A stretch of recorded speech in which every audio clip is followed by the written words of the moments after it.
नागपुर नाम का एक बड़ा ही कुख्यात गांव था। बहुत सारी ऐतिहासिक इमारतों और महलों के कारण उस गांव के चर्चे हर जगह होते थे। वहां हर दिन पर्यटकों का जमावड़ा रहता था। एक दिन शहर से समीर नाम का एक लड़का गांव की इन इमारतों और महलों के बारे में जानकारी जुटाने आया। समीर को गांव के रास्तों के बारे में ज्यादा जानकारी नहीं थी, इसीलिए वो एक गाइड को रख लेता है। पूरे दिन घूमने के बाद आखिर में बारी आती है घुंघरू महल की। लेकिन सूरज ढलने में ज्यादा समय नहीं होता और समीर गाइड को वहां जाने के लिए बोलता है। घुंघरू महल तो हम गए ही नहीं, अभी वहाँ जाना बाकी है। सर, पर वो तो हम कल भी जा सकते हैं। कल का मेरा कुछ और प्लान है और वैसे भी जो काम मुझे करना होता है वो मैं करके रहता हूँ। मेरी कल पर काम छोड़ने की आदत नहीं है। सर, शाम होने को है और ऐसा कहा जाता है कि सूरज ढलने के बाद घुंघरू महल में जाना खतरे से खाली नहीं है। शाम होते ही वहाँ इंसानी कंकाल घूमते हैं।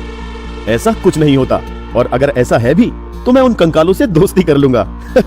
मुझे बस तस्वीरें खींच कर लानी है, उसमें ज्यादा समय नहीं लगेगा। मैं जल्दी ही बाहर आ जाऊंगा। तो ठीक है, पर मैं यहीं दरवाजे पर आपका इंतजार करूंगा। मेरी अंदर जाने की हिम्मत नहीं है सर। गाइड वहां जाने से साफ मना कर देता है और समीर अपना कैमरा पकड़े महल के अंदर चला जाता है। महल के अंदर जाते ही समीर तस्वीरें खींचने लगता है। तस्वीरें खींचते खींचते उसे पता ही नहीं चलता कि शाम हो चुकी है। वहीं दूसरी तरफ बाहर से गाइड समीर को आवाज लगाता है। अरे सर, कहाँ रह गए आप? जल्दी बाहर आ जाइए, शाम हो चुकी है। आसपास काफी सन्नाटा होने के कारण समीर को गाइड की आवाज सुनाई दे जाती है। आवाज सुनने के बाद समीर बोलता है, मुझे अभी समय लगेगा, तुम चले जाओ। मैं आसपास से कुछ लेकर अपने होटल वापस चला जाऊंगा।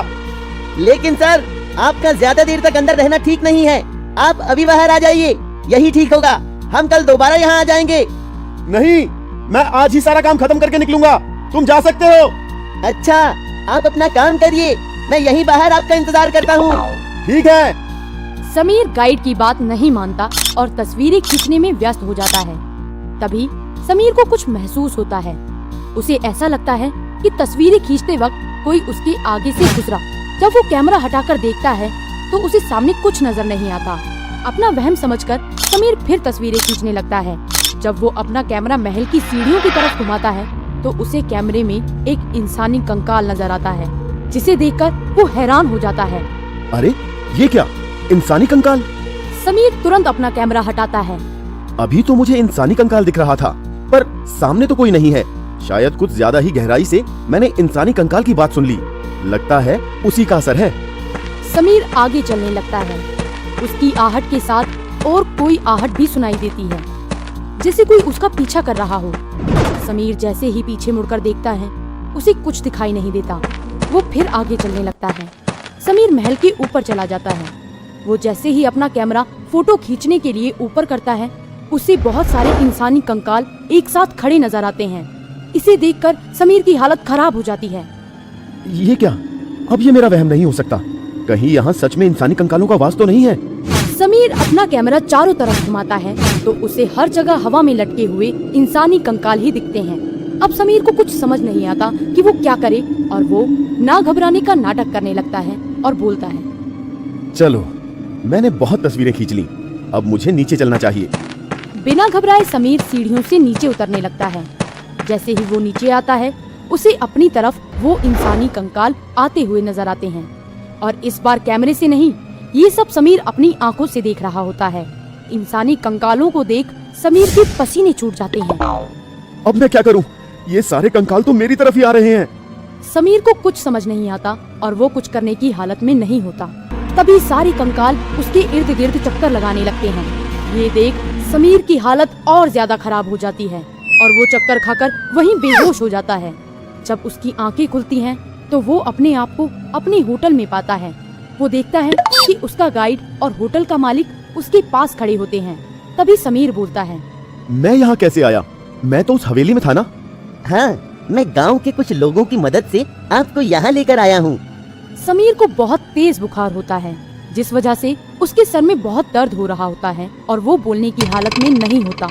गाइड की बात सुनकर समीर अपने साथ हुए हादसे को याद करता है और बोलता है, लेकिन मैं तो उन इंसानी कंकालों से घिरा हुआ था, जिसके बाद मैं शायद बेहोश हो गया था। मुझे उसके बाद का कुछ भी याद नहीं। हमें आप बेहोशी की हालत में ही मिले थे। पर कैसे? तुम तो बाहर थे और अंदर आने के लिए तुमने मना भी कर दिया था। काफी देर तक जब आप बाहर नहीं आए तो मुझे आपकी फिक्र होने लगी और मैं कुछ गांव वालों के साथ महल के अंदर आ गया। जब हम अंदर पहुँचे तो आपको जमीन पर बेहोश पाया। उसके बाद हम आपको उठाकर ले आए। और वो इंसानी कंकाल? हमें वहाँ आपके अलावा कुछ भी नहीं दिखा। शायद हमारे वहाँ पहुँचते ही वो वहाँ से चले गए, क्योंकि हमारे पास जलती हुई मशालें थीं। कहा जाता है कि मशाल की आग से उन कंकालों को डर लगता है। हमें उन मशालों के साथ देखकर वो डर के वहाँ से चले गए होंगे। मुझे बचाने के लिए आप लोगों का बहुत बहुत शुक्रिया। सर, मैंने आपको वहाँ जाने से पहले ही रोका था। प्राचीन जगहों को हमें कभी भी मजाक में नहीं लेना चाहिए। इनका अपना अलग ही इतिहास होता है। भगवान का शुक्र है कि आप बाल बाल बच गए, वरना वहाँ से वापस आना बहुत ही मुश्किल होता है। समीर गाइड और गांव वालों का शुक्रिया अदा करके